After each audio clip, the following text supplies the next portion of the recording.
3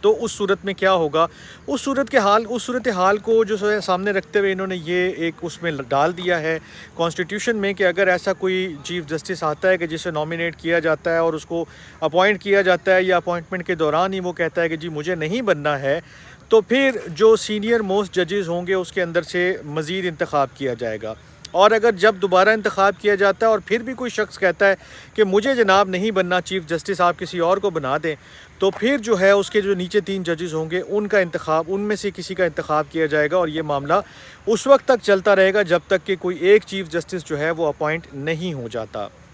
یہ تو ہوگی چیف جسٹس کی بات۔ اس میں جو دوسری اہم چیز ہے وہ ہے کانسٹیٹیوشنل بینچز کی جو تشکیل ہے، یا کانسٹیٹیوشنل بینچز کا جو قیام ہے، اس کے حوالے سے جو ساری کوشش تھی بیسیکلی وہ جو ہے گورنمنٹ نے اس کے اوپر بہت ایمفیسائز تھا، اور یہ ایسی چیز تھی کہ جس کی وجہ سے JUIF نے بھی جو ہے وہ گورنمنٹ کو سپورٹ کیا ہے بالآخر۔ اور یہ جو ان کے جو ووٹ تھے نیشنل اسمبلی میں 8 ووٹ تھے، اور پھر جو سینٹ میں ان کے 5 ووٹ تھے، یہ بیسیکلی ان کو اسی چیز کے اوپر ملے ہیں کہ آپ کانسٹیٹیوشنل بینچز جو بنانے جا رہے ہیں۔ پہلے پیپلز پارٹی اور نون لیگ کا خیال تھا کہ ہم جو ہے وہ بینچز کے بجائے ایک سیپریٹ جو ہے فیڈرل کانسٹیٹیوشنل کوڈ بنا دیتے ہیں۔ پیپلز پارٹی کہتی تھی کہ پروونشل بھی ہونے چاہیے، لیکن بہرحال اب ان ساری چیزوں کو یکجا کر کے مولانا صاحب کی سجیشنز کو سامنے رکھتے ہوئے، JUIF کی بات مانتے ہوئے، ایک جو سپریم کورٹ ہے اس میں بھی اور جو ہائی کورٹ ہے اس میں بھی کانسٹیٹیوشنل بینچز کا جو ہے وہ قیام عمل میں آ جائے گا۔ یہ جو بل ہے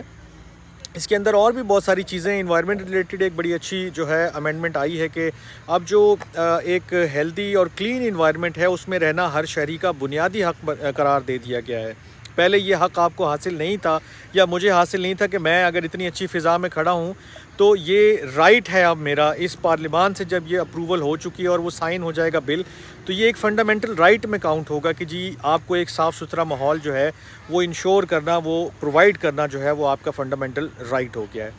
پھر اس میں جو ایک انٹرسٹنگ چیز ہے وہ ہے ربا کی کلوز، یعنی کہ جو سود، آپ کا جو پورا بینکنگ سسٹم ہے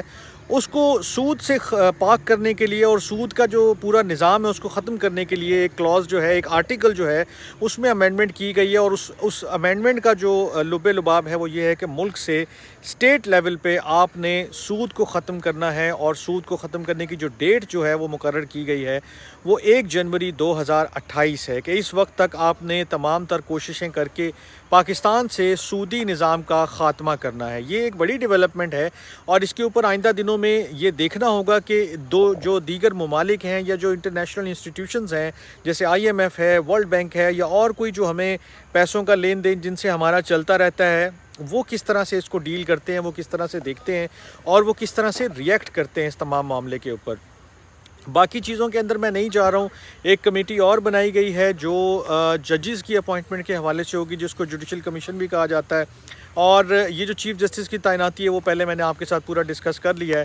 اب یہ جو سارا کچھ ہوا ہے، فجر کی اذان کے فوراً بعد جو ہے پھر ایک اور پریس ریلیز آئی ہے، اور اس کے مطابق جو ہے پرائم منسٹر صاحب نے جو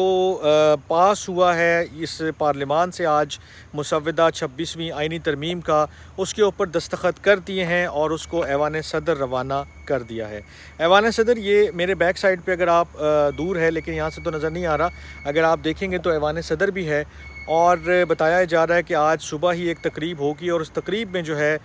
پریزیڈنٹ آصف علی زرداری صاحب جو ہیں اس کو سائن کر دیں گے، اور اس کے بعد وہ جو 26ویں آئینی ترمیم ہے وہ آئین کا حصہ بن جائے گی اور نافذ العمل ہو جائے گی۔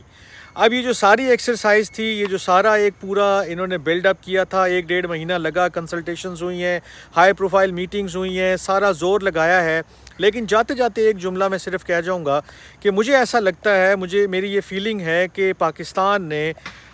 نومبر 2022 سے لے کر آج اکتوبر 2024 تک شاید صرف 2 اپوائنٹمنٹس کا ہی سفر طے کیا ہے۔ ایک اپوائنٹمنٹ تھی آرمی چیف کی، کہ جب وہ نومبر 2022 میں ان کی تعیناتی ہوئی تو ایسا لگا تھا کہ ملک جو ہے وہ سٹینڈ سٹل کے اوپر آ گیا ہے، ہر چیز رک گئی ہے، اور دوسری مرتبہ آج ایسا ہو رہا ہے کہ جب chief justice of the country is being selected, is being chosen, تو اس کے دوران بھی تقریباً یہی صورتحال تھی کہ پورا ملک جو ہے وہ سارے کام رک کر صرف اس کے اوپر پوری گورنمنٹ کا فوکس تھا کہ اس کو کسی طرح سے پاس کیا جائے۔ 2/3 میجورٹی ریکوائرڈ تھی، وہ بھی پوری کر لی گئی، اور اس طرح سے یہ آج ایک آئینی ترمیم ہو چکی ہے۔ صبح کا وقت تھا، گھر جانے سے پہلے میں نے سوچا کہ میں یہ ویلاگ کر کے جاؤں، کیونکہ اب جا کے جب میں سوؤں گا تو پھر مجھے اٹھتے اٹھتے شام ہو جائے گی اور اس وقت تک یہ ساری چیزیں بیکار ہو جائیں گی۔ اپنا بہت خیال رکھیے گا، آئندہ بھی اس طرح کی کچھ اور چیزیں اگر میرے سامنے آتی ہیں تو میں آپ کے ساتھ شیئر کرتا رہوں گا۔ تب تک کے لیے اپنا بہت خیال رکھیے گا۔ اللہ نگہبان۔